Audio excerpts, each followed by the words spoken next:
शुरू करते हैं जी। बिस्मिल्लाहिर्रहमानिर्रहीम। अस्सलाम सर। वालेकुम अस्सलाम। अच्छा जी, शुरू करते हैं जी। अटेंडेंस लगानी अभी ना शुरू करें, जब अटेंडेंस मैं कहूंगा फिर लगाया करें, या फिर अगर मैंने जब आपको कहा था कि शुरू के उसी में कर दिया करें तो चले ठीक है।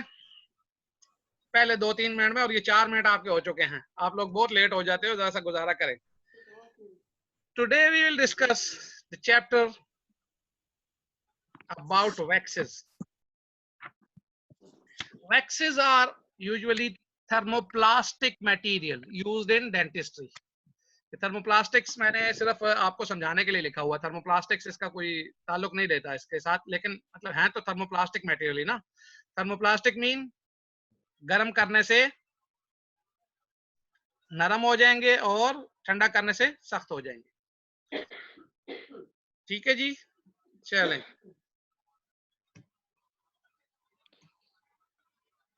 Waxes.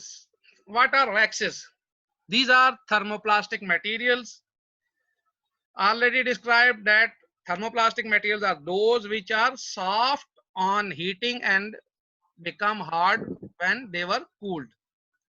And usually at room temperature they are solid. And the most important thing that they melt without decomposition. किसी भी चीज को हम अगर बाज़ औक़ात मेल्ट करते हैं ना, तो उसके अंदर कुछ ना कुछ डिग्री डिकम्पोजिशन की आती है। तो इसके अंदर ये जब मेल्ट होती हैं तो इसके अंदर डिकम्पोजिशन नहीं होती। ठीक है जी। Form mobile liquids. Mobile liquid mean के जो फैल जाते हैं liquids. You and obviously they have poor mechanical properties and used to form patterns. Pattern mean किसी भी चीज का कोई भी आउटलाइन या कोई चीज जिसके जिसके थ्रू हम उसको कॉपी कर सके या जिसके थ्रू हम उसको मेक कर सकें। So example is the wax pattern. ठीक है जी। Wax patterns. आज अभी तक हम 27 हैं, बाकी के 3 कहां चले गए? जो 3 बल्कि आज तो 31 होने चाहिए थे। अच्छा जी, पैटर्न्स जब हम बनाते हैं और प्रोसेसिंग जब हम करते हैं, इसका मतलब प्रोसेस होके ही पैटर्न बनेगा ना। पैटर्न ऐसे तो नहीं बनता, उसको प्रोसेस करना पड़ता है हीट के थ्रू या किसी और चीज के through. So the patterns which we will form are made from 2 types of waxes.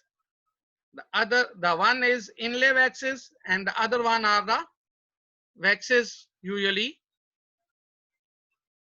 used, and they are called pattern waxes.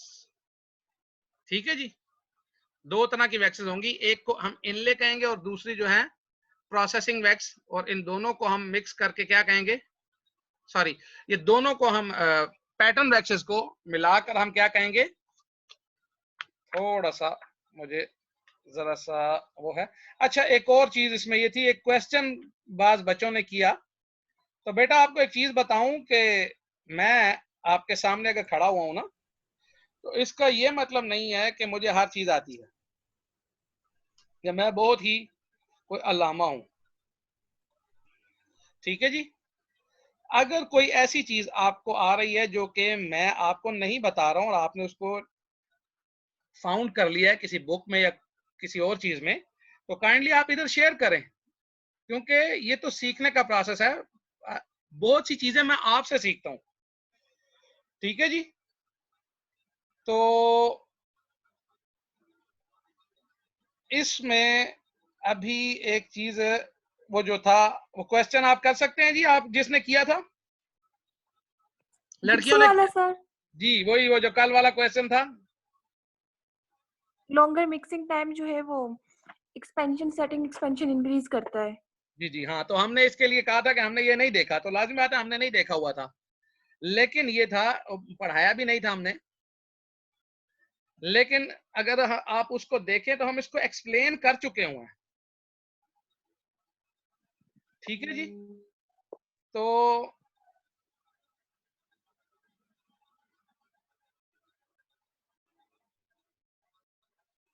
वो जो हम कर चुके हैं, जो सिस्टम पूरे का पूरा, वो क्या था? उसमें हमने बताया था कि जी दोनों जो चीजें हैं, जब हम किसी चीज को जब हम प्लास्टर को मिक्स करते हैं, तो मिक्सिंग के अंदर क्या होता है, हम उसके डाईहाइड्रेट जो बन रहे होते हैं क्रिस्टल्स, उनको हम तोड़ देते हैं। यही हमने कहा था ना जी? Yes sir. ठीक है ना। जब हम उनको तोड़ देते हैं तो वो क्या होता है, वो डाईहाइड्रेट तो बना हुआ है, लेकिन उनकी क्रिस्टल्स जब टूट गई हैं, ग्रेन ग्रोथ नहीं हो रही, ठीक है ना, तो वो फिर क्या होगा, वो साइड पे चले जाएंगे, सॉल्युबिलिटी उनकी है नहीं है, या मतलब बहुत रिड्यूस्ड है, और हमने उसको ब्रेकअप भी कर दिया, और फिर उनको हमने दूसरी जगह पे भी पहुंचा दिया है अपनी जगह से। तो वो एक्ट क्या कैसे करेंगे, एज अ न्यूक्लियाई, ठीक है ना जी? तो वो जी सर। न्यूक्लियाई के तौर के ऊपर काम करेंगे। अच्छा, वैक्स पैटर्न के लिए हम जो करते हैं, इनको हम अमूमन मॉडलिंग वैक्स कहते हैं, क्योंकि मॉडल्स सा बना लेते हैं ना हम उनके साथ। तो मॉडल वैक्सेस और वो जो होती है, क्या नाम है उसका, इनले वैक्सेस, अभी हम पढ़ेंगे इनले वैक्सेस, इन दोनों को अगर हम इकट्ठा करके कहें तो फिर ये पैटर्न वैक्स कहलाती है, क्योंकि दोनों से पैटर्न बनते हैं। मैं थोड़ा सा कंफ्यूज इसमें हो रहा था कि पैटर्न, क्योंकि अब हम एक वो चीज पढ़ पढ़ के वहां पे पहुंच चुके होते हैं कि ये पैटर्न वैक्स बस पैटर्न वैक्स है, लेकिन ओरिजिनली मॉडलिंग वैक्स है पहली जो होती है। ठीक है जी, नेक्स्ट जी, क्या हो जाता है। अच्छा जी, उसके बाद पैटर्न जो होते हैं वो कैसे कैसे हो सकते हैं। The one pattern is direct wax pattern and the other one is indirect wax pattern. So direct और इनडायरेक्ट के बारे में आपको अच्छी तरह से पता है। Direct wax pattern is that pattern which is made inside the mouth into the cavity of a tooth which we have prepared। ठीक है ना, इसमें हमने ये डायरेक्ट वैक्स पैटर्न हो जाएगा हमें अगर वहां से लेते हैं, और indirect which we have to form outside the mouth। then comes the lost wax technique। lost wax technique क्या है जी? जो हमने उधर बात की थी डिवैक्सिंग के लिए, when we make a pattern of anything, invest it in a material which may be soft plaster or hard plaster or the investment material, then we have to boil it in water or to have to provide heat to it, that cast तो नहीं कह सकेंगे, invested material, then और that investment हमारी ये जो soft plaster के अंदर जो चीज हम जिसको हम करेंगे, टू पार्ट जो होगा हमारा, इसको क्या कहेंगे, मोल्ड जो होगा, अभी हम आगे पढ़ेंगे, उसको भी हम उसके अंदर रखे। तो लॉस्ट वैक्स टेक्निक का ये होगा कि उसमें हम उसको जब हीट देंगे किसी भी सेंस में, चाहे वो ड्राई हो चाहे वो बॉइलिंग हो, then we have to lose that melted or molten wax, and due to the loss of that wax, this technique is called as lost wax technique। ठीक है जी, समझ आई कुछ? क्या हो गया, सो जाते हो सब?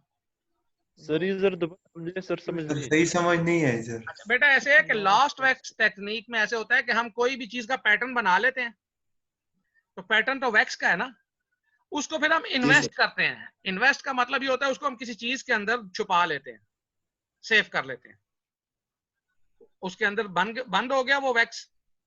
फिर हम उस वैक्स को जो है उसको बॉयल करते हैं, बॉइलिंग उसमें रख देते हैं, उस इन्वेस्टमेंट के साथ ही, उस मोल्ड के साथ ही बॉयल करते हैं, या ड्राई हीट देते हैं जैसे हम कास्टिंग वगैरह में करेंगे आगे जाके। तो जब वो वैक्स जो है हमारी वहां से लॉस्ट हो जाएगी, वहां से खत्म हो जाएगी किसी भी तरीके से, बॉइलिंग के या ड्राई हीट के या जलाने से, तो वो जो टेक्निक होगी उसको हम लॉस्ट वैक्स टेक्निक कहेंगे। ठीक है? Yes yes sir. चलिए, तो ये हमारी डायरेक्ट और इनडायरेक्ट की एक पिक्चर सी है, आप देख सकते हैं। डायरेक्ट में ये होता है कि यहाँ पे हमने एक छोटा सा इसको कह दें कुछ होल्डिंग के लिए वायर सी रखी हुई है और इसको टूथ कैविटी के ऊपर रख के हम डाल देते हैं। जब ये ठंडा हो जाता है तो इस तरह से हम इसको उठा लेते हैं। ये उल्टी है ये पिक्चर अब इस वक्त ना, क्योंकि वो चीज हमारे हाथ में नीचे, हाथ नीचे आ गए तो ये ऊपर हो गया। जो ये हिस्सा था अब ये ऊपर आ गया। ठीक है जी, तो इसमें हमारे पास मुकम्मल उस चीज का इंप्रेशन आ गया। तो इसको हम क्या कहेंगे? डायरेक्ट।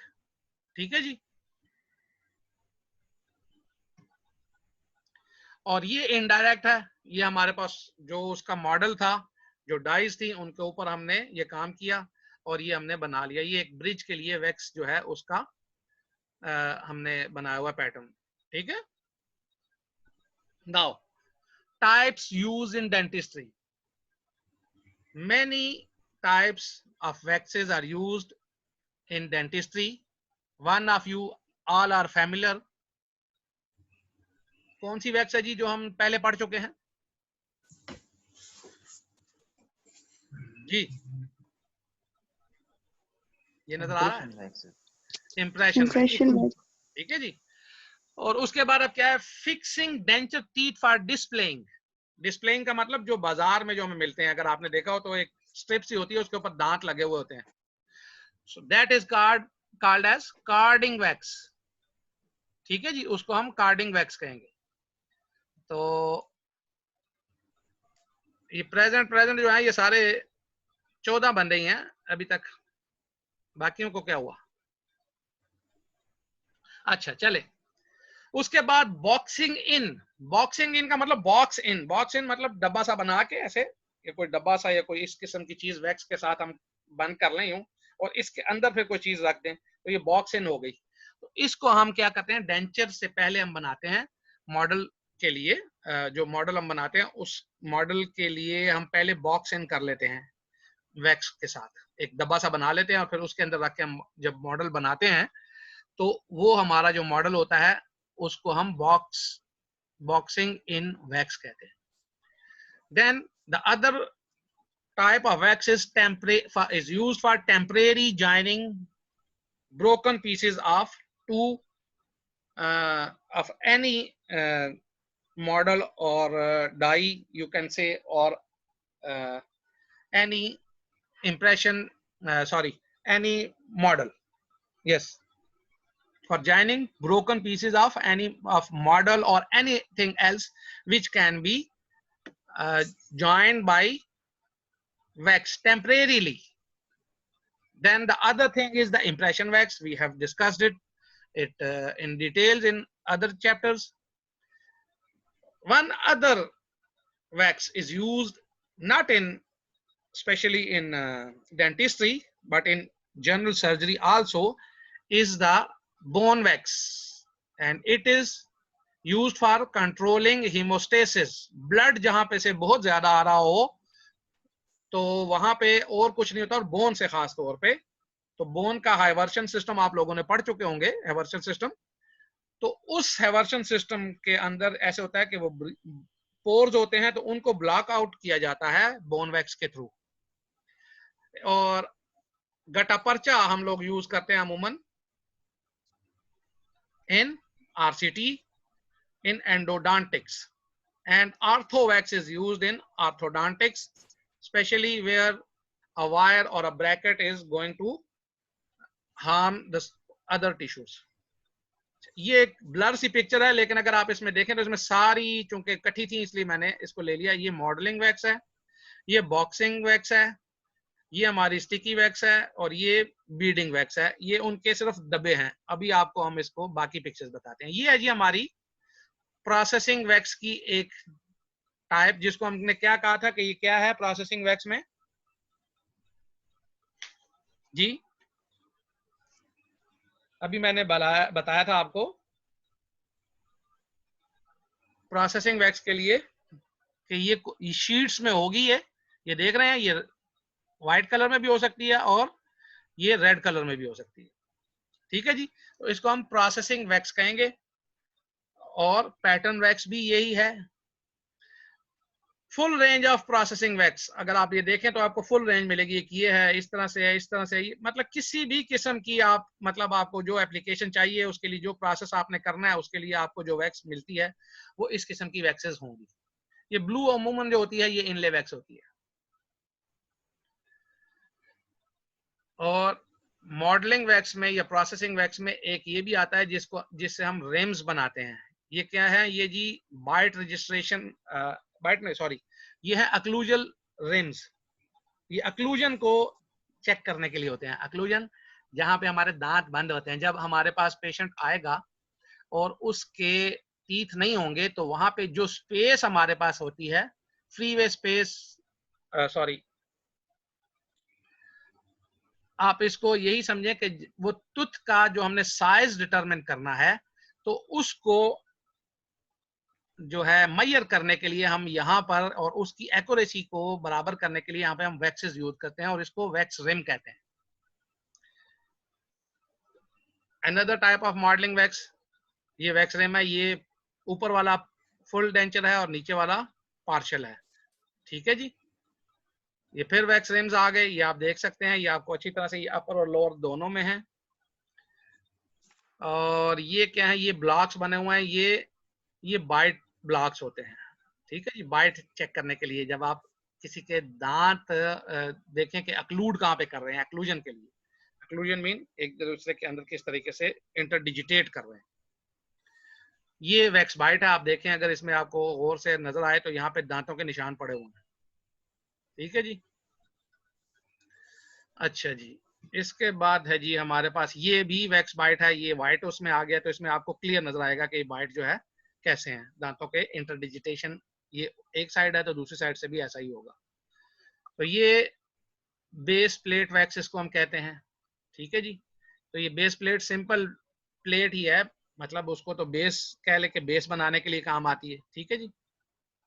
ये आ गई जी स्टिकी वैक्स, ज़हन में रखिएगा, पेपर में पड़ी हुई होती है। अमूमन इस कलर की वैक्स उसको स्टिकी वैक्स कहते हैं। ये येलो कलर की होती है जो जाइनिंग के लिए होती है। ये है जी वो बोन वैक्स जो जनरल सर्जरी में और उसमें यूज होती है, जहां पे हमें ब्लीडिंग को स्टॉप करना होता है। और ये है जी हमारी आर्थो वैक्स जो हम आर्थोडोंटिक्स में यूज करते हैं। अगर किसी ने अप्लायंस लगाए हो, किसी को तकलीफ हो रही हो, तो वो उसको दे देते हैं कि जी अगर ये आपके होंठ पे चुभ रहा है ये ब्रैकेट या वैक्स, तो सॉरी वायर, तो आप इसको थोड़ा सा लगा लें उसको। ठीक है। Now whenever we are going to to make a pattern, there are some requirements for that pattern. And which are these requirements? Number one is it should copy exact size, shape and contour.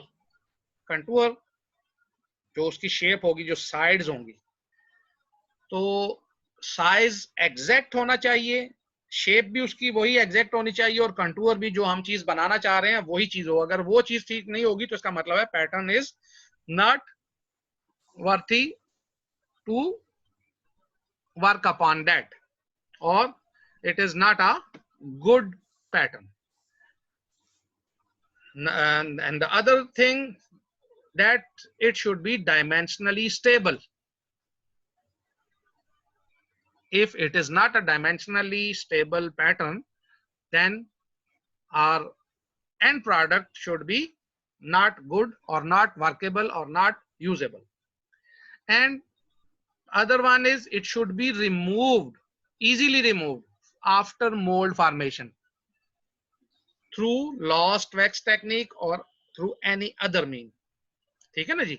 अगर हमने एक चीज का pattern बना लिया और हम उसको रिमूव ही नहीं कर पा रहे उस पैटर्न को इन्वेस्टमेंट से, तो या जहां पे हमने उसको इन्वेस्ट किया हुआ, तो फिर तो उसकी हम रिप्लेसमेंट ही नहीं ला सकते ना किसी चीज की। तो जब वो रिप्लेसमेंट नहीं आएगी तो वो हमारे किसी काम का नहीं होगा. For indirect use, melting point should be above room temperature. इसके बारे में कोई बात कर सकेगा कि क्यों? जी सर क्या? बहुत अच्छे, सारे सोए हुए लगता है. मैं तो ये सोच रहा आपकी क्लास से आगे ले जाऊं, आप लोग अभी से सोना शुरू हो गए. सर जी ये मैंने कहा है. अब इसमें यही है ना कि देखें अब आपके सामने ही है तो आप कोई बात वो नहीं कर रहे, इसलिए मैं उसके ऊपर चला गया था कि आपको जगाए रखूं. आप लोग तो सोए रहते हैं सारे. नहीं अच्छा सर, जी. नहीं सोए. तो फिर ये तो क्या सर है? रूम टेम्परेचर पे मेल्ट नहीं होगा ना? जी सर रूम टेम्परेचर पे मेल्ट नहीं होगा ना? जी मेल्ट तो हमने पहले ही कहा कि इसको मेल्ट नहीं होना चाहिए, इसका सर आप मेल्ट, क्वेश्चन तो कर रहे हैं सर, क्वेश्चन आपने क्या किया है सर? ये क्वेश्चन सामने लिखा हुआ है कि for indirect use it's melting point should be above room temperature. Why? Sir क्योंकि इसमें नहीं कि वो रूम सॉफ्ट हो टेम्परेचर कम डालें और वो मेल्ट ही हो जाए। रूम टेम्परेचर के ऊपर उसको मेल्ट नहीं होना चाहिए, रूम टेम्परेचर पे उसको सॉलिड होना चाहिए। अगर उससे Yes, उससे ऊपर ये नहीं होगा, उससे नीचे चला जाएगा तो फिर तो वो मेल्ट होना शुरू हो जाएगा। चलें जी, ठीक है। For direct use it should set at mouth temperature, ठीक है ना जी। तो ये उसका उल्ट हो जाता है, ऐसे ही होता है जी सर। कि इसमें इसको माउथ टेम्परेचर से के ऊपर सेट हो जाना चाहिए या उससे पहले ही। और मोल्डिंग टेम्परेचर क्या होगा जी? That temperature at which we can which it mold can, a wax.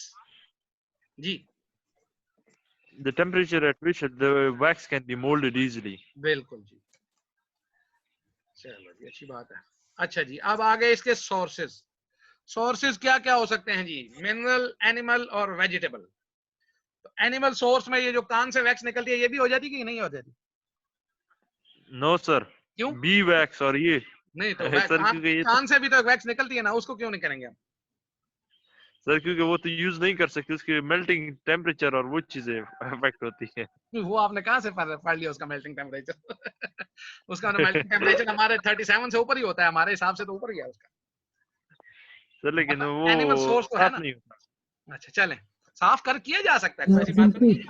अच्छा जी, मिनरल सोर्सेज में कौन कौन सी वैक्सेस आती हैं? 3 टाइप्स आती पैराफिन हैं और यूजुअली। पैराफिन वैक्स जिसके स्ट्रेट चेन माइक्रो होते हैं, क्रिस्टलाइन वैक्स। जी स्ट्रेट चेन्स होंगे पैराफिन वैक्स के। ब्रिटल होगी बहुत ही ज्यादा, ठीक है जी। और माइक्रो क्रिस्टलाइन वैक्स होती है जो कि ब्रांच्ड होती है, जब ब्रांच्ड होगी तो वो इलास्टिक होगी। अच्छा यहाँ पे हम थोड़ा सा एक और चीज के ऊपर जाते हैं कि हम कहाँ पे थे। ये सॉरी सॉरी सॉरी, ये किधर से आ गया? ओए अच्छा, वो मैंने इसको बंद किया हुआ है। अच्छा व्हाइट बोर्ड ही आपका बंद है, चलें जी। और अब क्या होगा? वही होगा जो मंजूर खुदा होगा सर। सर बस यही सही है, इस तरह सही है सर। नहीं इस तरह से तो सही है, लेकिन वो जो चीज थी वो तो मैं आपको दिखाऊं ना यार, कि नहीं आप नहीं देखना चाहते। उसमें ये था कि अगर आप ध्यान में रखें तो हमने कुछ लाइनें ड्रा की थी कुछ एक उसमें, खैर है चलें देखते हैं।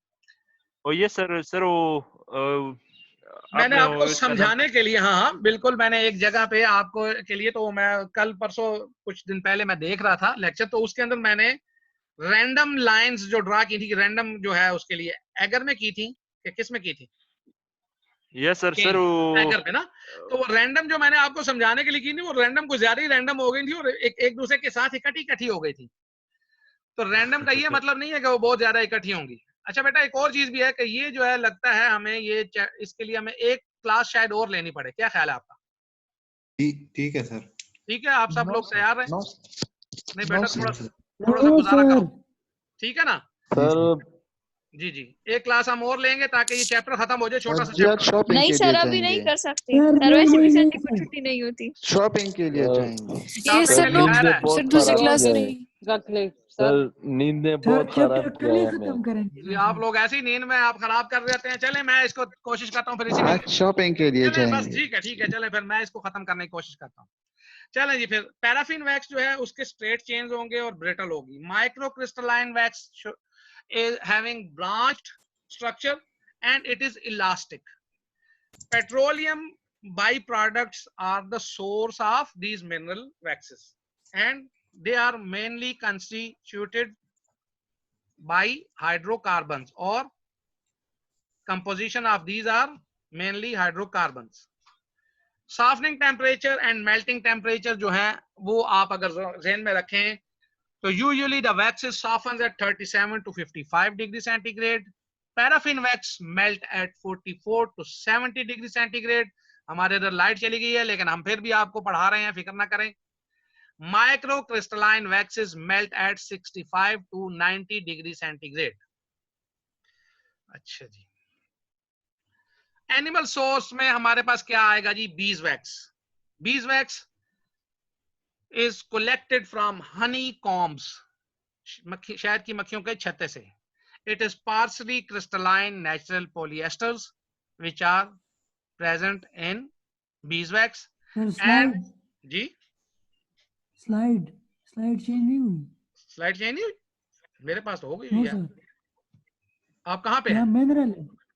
Paraffin wax straight chain brittle और ये तो हम कहाँ पे हैं? Micro crystalline wax. स्क्रीन पे थे. ये था. अब ठीक है. जी यस सर. Sir mineral. अभी जी. मिनरल है. अभी भी मिनरल है. सर ये- मिनरल स्लाइड अभी 23 mineral पे है. हैं. अच्छा 23 पे ही है. जी सर. 24 पे mineral है. आप कहाँ पे हैं?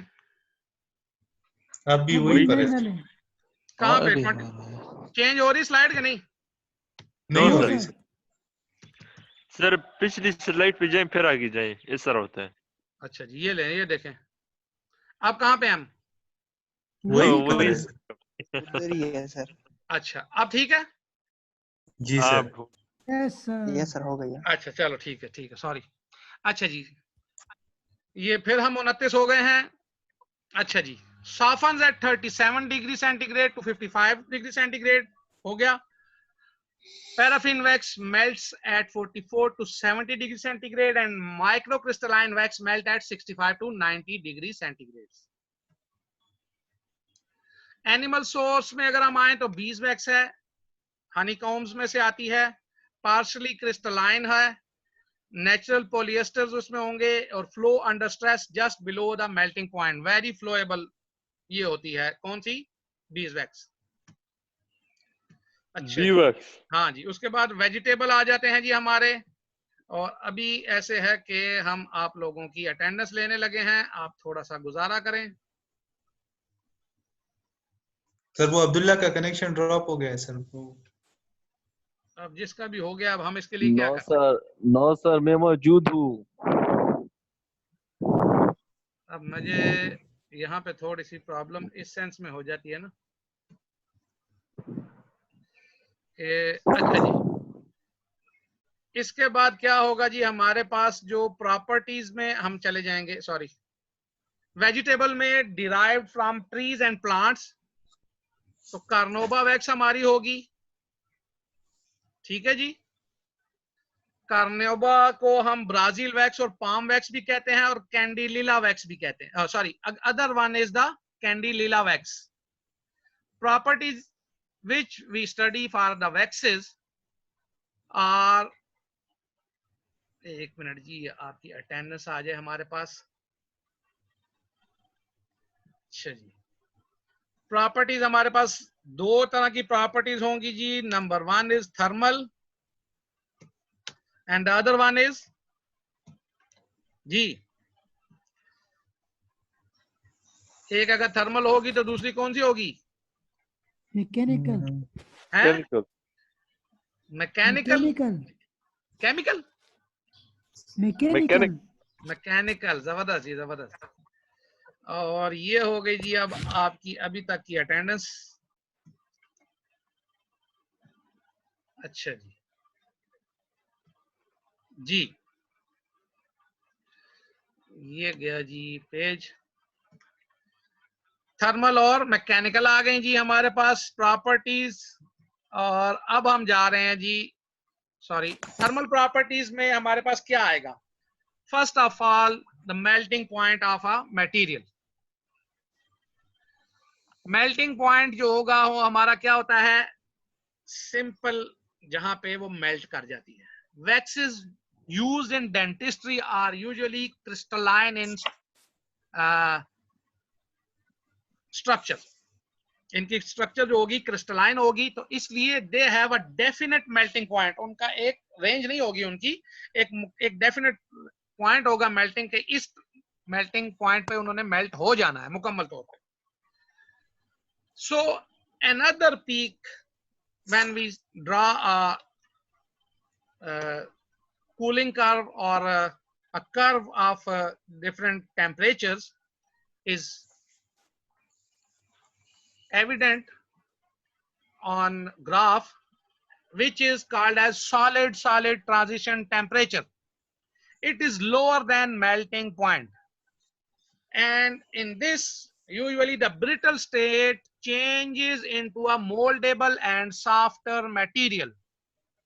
वैक्स को आप वैसे पकड़ के अगर आप हल्का सा मोड़ने की कोशिश करें तो थोड़ा सा तो मुड़ती है, लेकिन उसके फौरन बाद वो टूट जाती है क्योंकि ब्रिटल बहुत ज्यादा होती है। ठीक है जी। तो जब हम इसको थोड़ा सा मेल्ट करने की कोशिश करते हैं तो उस मेल्टिंग पॉइंट से थोड़ा सा पहले ही हमारे पास एक ऐसा ट्रांजिशन आती है कि रहती वो सॉलिड ही है वैक्स, लेकिन वो सॉलिड ही स्टेट में हम उसको मोल्ड कर सकते हैं। तो ये मोल्डेबल जो होता है हमारे पास टेम्परेचर, इसको हम सॉलिड सॉलिड ट्रांजिशन टेम्परेचर कहते हैं कि सॉलिड के अंदर ही सॉलिड ट्रांजिशन हो जाती है। ठीक है जी। Softening temperature should be just above the mouth temperature. It is poor thermal conductor. ठीक है जी। And must be kept above solid solid temperature for thorough softening. उससे ज्यादा आगे नहीं जाना क्योंकि उसके फौरन बाद ही मेल्टिंग पॉइंट शुरू हो जाता है। And the other thing is high coefficient of thermal expansion. इसमें ज्यादा एक्सपेंशन होगी और ज्यादा कूलिंग के ऊपर कंट्रैक्शन हो जाएगी। Now it flow more. Mechanical में अगर हम आए तो it should flow more during molding, but should not flow at mouth or room temperature. If it occurs, then distortion is evident, and this is necessary to prevent the distortion. Brittleness is inherent property and can be controlled by operator, which is also desired in inlay wax. Toughness is more desirable in denture base wax. जहां पे हम denture base बना रहे हैं अगर किसी की, तो डेंचर बेस वैक्स हम यूज कर रहे हैं तो वहां पे हमें टफ चाहिए, वरना वो मुंह बंद करेगा या हम उसके मुंह में रखेंगे तो उसके ब्रेकेज का खतरा बहुत ज्यादा होता है। Internal stresses are also another mechanical property. If we heat it too rapidly or cool it too rapidly, then the internal stresses are there, and whenever they found the appropriate temperature, they try to release the internal stresses, and due to this release of the internal stresses, the dimensional changes are evident. More methods of softening are, number one is water bath. पानी के अंदर हम उसको कर सकते हैं। Infrared lamp usually of 250 watts. Bunsen burner जो हमारे पास होता है जिसके ऊपर हम रख के अमूमन गर्म कर रहे होते हैं।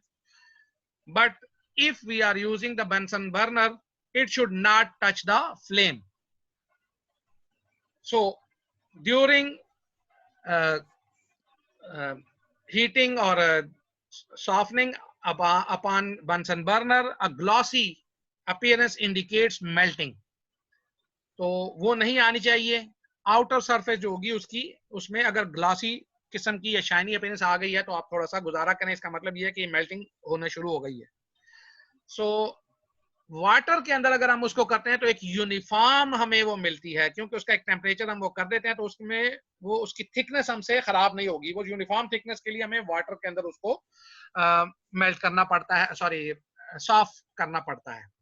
लेकिन उसके अंदर एक चीज आ जाती है कि लीचिंग ऑफ कॉन्स्टिट्यूएंट्स जो होगी वो हो जाएगी, क्योंकि पानी के अंदर वो चले जाएंगे।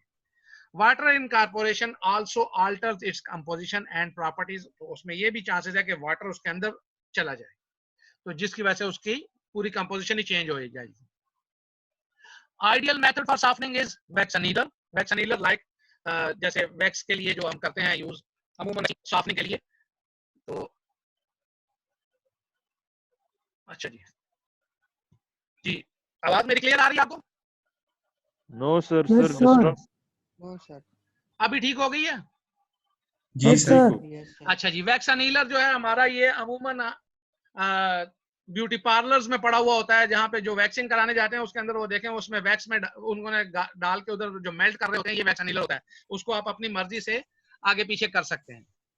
तो ये थर्मोस्टेटिकली कंट्रोल्ड होता है और इसको ओवन टाइप कह सकते हैं, which keeps a wax at a constant temperature. वहां पे टेम्परेचर कांस्टेंट रहेगा। और हमारा जो रिक्वायरमेंट होती है वो क्या है, सॉफ्टनिंग टेम्परेचर जो है उसके थोड़ा सा ऊपर हो। क्योंकि हमने उसको मेल्टिंग उसमें यूज करना है ताकि ये रेडी फॉर यूज हो। तो ज्यादातर अनीलर जो होता है वो हमारा इनले वैक्सेस के अंदर यूज होता है। एप्लीकेशन प्रोसेसिंग वैक्स पहले हम बात कर चुके हैं, कोई भी प्रोसेस हमने करना है वैक्स के साथ वो कर सकते हैं। Denture modelling wax, wax rim, mounting artificial teeth on rim, उसी रिम के ऊपर जो हमने रिम देखा था उसके ऊपर जब दांत हम लगाते हैं तो उसी में लगते हैं। तो there are 3 types of processing wax. ठीक है जी, कौन कौन से होंगे जी? सॉफ्ट, हार्ड और एक्स्ट्रा हार्ड। इनले की अलग से हैं। तो ये जो है हमारी 3 टाइप्स होंगी वैक्सेस की, टाइप 1 सॉफ्ट, टाइप 2 हार्ड और टाइप 3 एक्स्ट्रा हार्ड। तो अब आप लोग चूंकि आगे उसको नहीं करना चाह रहे तो हम यहीं पे इसको स्टॉप कर रहे हैं। बस थोड़ी देर के अंदर ही आपकी और हमारी ये क्लास खत्म हो जाएगी। और अगर आप लोग चाहते हैं तो आगे मेरे ख्याल से 5-10 स्लाइडें, 5-6 स्लाइड्स और हैं शायद। नो सर, कल सर, सब करेंगे। इसका ले लेंगे। सर हाँ सही है बस। अच्छा, कल एक और चीज भी है यहाँ पे कि कल मैं ये चाहता हूं कि हम बजाय ये कि डेंचर मॉडलिंग वगैरह और डेंचर बेस वगैरह को पढ़ने की बजाय अगर हम इन्वेस्टमेंट मटेरियल्स पढ़ लें तो ज्यादा बेहतर है। तो आप लोग इन्वेस्टमेंट मटेरियल पढ़ लीजिएगा क्योंकि वो हम पहले पढ़ चुके हैं जिप्सम प्रोडक्ट्स, तो उसके साथ ही मिल जाएगा। तो कल इंशाल्लाह हम ओके इसके सर। साथ इन्वेस्टमेंट मटेरियल भी शुरू करेंगे। ठीक है जी। Okay sir. हाँ, तो ओके। ये टाइप्स जो हैं ये तीनों जो है ना ये हम फिर बाद में पढ़